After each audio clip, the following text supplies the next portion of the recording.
12 साल में जो नहीं हुआ वो भारतीय जनता पार्टी में हो गया। वो भारतीय जनता पार्टी जो नरेंद्र मोदी के दौर की भाजपा है। कहा जाता है कि उस भाजपा में कोई गलती नहीं होती है, जो होता है सोच समझकर होता है, जो होता है ठोक बजाकर होता है। लेकिन उसी भाजपा में नरेंद्र मोदी के बॉस, ये मैं नहीं कह रहा हूं, प्रधानमंत्री नरेंद्र मोदी खुद जिनको बॉस कहते हैं, नरेंद्र मोदी कहते हैं कि मैं कार्यकर्ता हूं और नितिन नवीन जी मेरे बॉस हैं। तो उन्हीं बॉस ने भाजपा को फंसा दिया। कैसे फंसा दिया यह मैं आपको बताऊंगा। घटनाएं एक नहीं दो हैं दोस्तों। पहली घटना पर आता हूं। दतिया में विधानसभा का उपचुनाव होना था। नरोत्तम मिश्रा मध्य प्रदेश के दिग्गज नेता हैं, गृह मंत्री रह चुके हैं। वो इस बात को लेकर आश्वस्त थे कि टिकट उनको मिलेगा, लेकिन उनको टिकट नहीं मिला। उनकी जगह आशुतोष तिवारी को प्रत्याशी बनाया गया। बस इतना ऐलान हुआ और भारतीय जनता पार्टी में दतिया में धड़ाधड़ इस्तीफे होने लगे।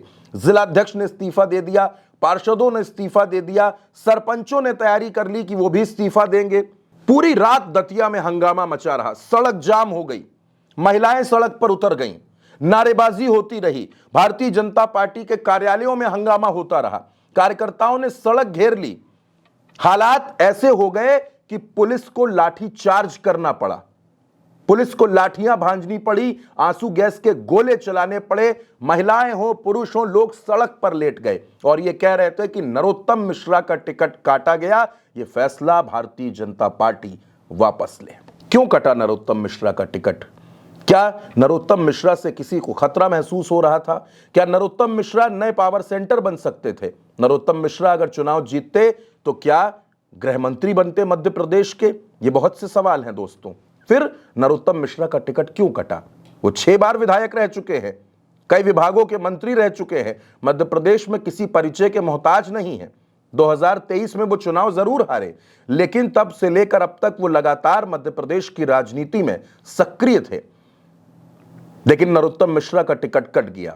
इस फैसले ने दिल्ली दरबार तक किरकिरी करवा दी। और दूसरा और सबसे अहम फैसला, वो सीट जहां से नितिन नवीन विधायक रहे।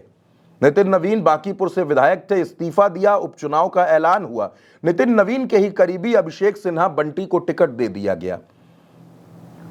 बंटी को टिकट दिया गया। 28 घंटे बाद नामांकन करने के बाद बंटी ये कहते हैं कि वो पारिवारिक कारणों से चुनाव नहीं लड़ना चाहते। आखिर ऐसे कौन से पारिवारिक कारण थे जो एक दिन पहले तक नहीं थे और अचानक आकर खड़े हो गए? जब तफ्तीश की गई तो पता चला कि अभिषेक सिन्हा बंटी के माता और पिता दोनों चारा घोटाले के दोषी रह चुके हैं। दोनों को सजा हो चुकी है। यह बात भाजपा को कैसे नहीं पता चली?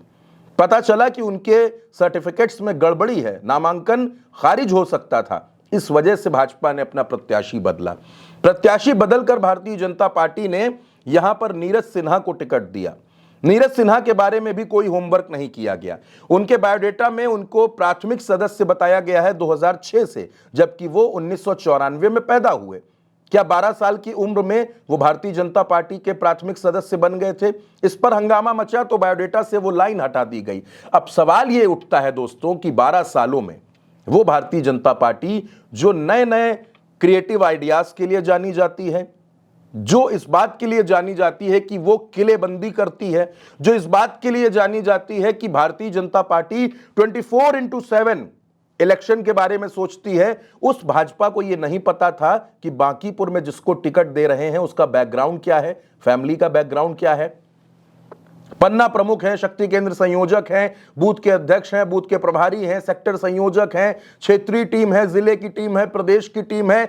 इतना बड़ा तामझाम है, इतना बड़ा नेटवर्क है, आईटी सेल है, सब कुछ है। लेकिन बीजेपी को यह नहीं पता था कि अभिषेक सिन्हा के माता और पिता चारा घोटाले के दोषी हैं। क्यों नहीं पता था? क्यों? क्योंकि अभिषेक सिन्हा को टिकट देना है, यह इच्छा नितिन नवीन की थी। नितिन नवीन अभिषेक सिन्हा को ही टिकट देना चाहते थे। अभिषेक सिन्हा उनके करीबी हैं, उनके लिए काम करते रहे हैं।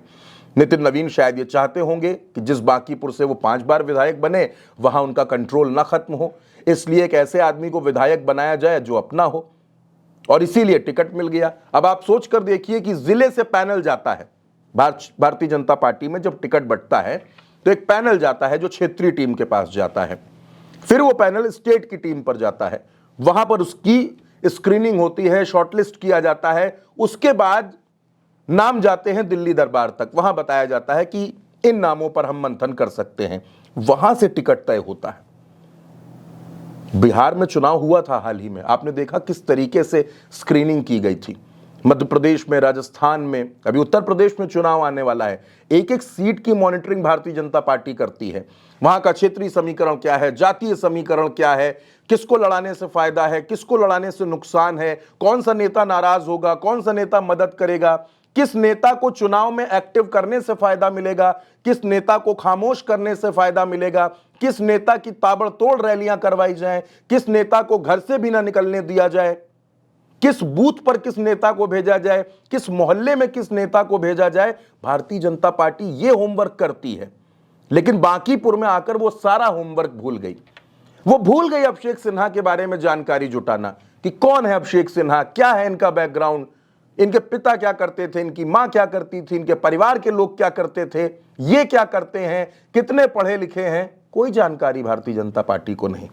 बस तय हुआ कि अभिषेक सिन्हा बंटी चुनाव लड़ेंगे, और जब ये पता चला कि बंटी तो फंसा देंगे, बंटी का नामांकन खारिज हो सकता है, बांकीपुर के बैटल से ही भाजपा बाहर हो सकती है, तो आनन फानन में अभिषेक बंटी को कहा गया कि आप चुनाव मत लड़िए, टिकट वापस कीजिए और हम आपकी जगह दूसरा प्रत्याशी उतारेंगे। दूसरे प्रत्याशी पर भी होमवर्क नहीं किया गया, उसके बारे में भी पता नहीं लगाया गया, उसका भी बायोडेटा नहीं देखा गया।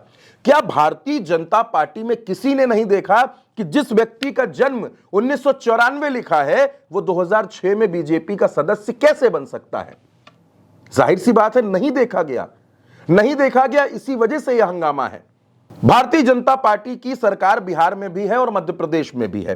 क्या मध्य प्रदेश में दतिया में एलआईयू के पास कोई रिपोर्ट नहीं थी? क्या यह रिपोर्ट नहीं थी कि अगर नरोत्तम मिश्रा का टिकट कटेगा तो क्या बवाल होगा, इस तरीके से लोग सड़क पर उतर आएंगे? यह हंगामा भारतीय जनता पार्टी की किरकिरी करवा रहा है। दोस्तों, पूरे देश में इन दिनों राम मंदिर का मसला चल रहा है, राम मंदिर में चढ़ावा चोरी का मसला चल रहा है।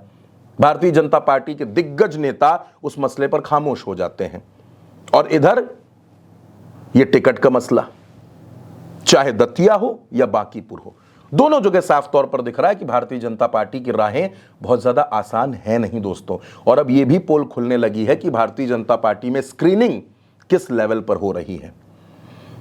आप इस पर क्या सोचते हैं? आप अपनी राय कमेंट बॉक्स में जरूर बताइएगा। उल्टा चश्मा यूसी को सब्सक्राइब कीजिएगा। नमस्कार।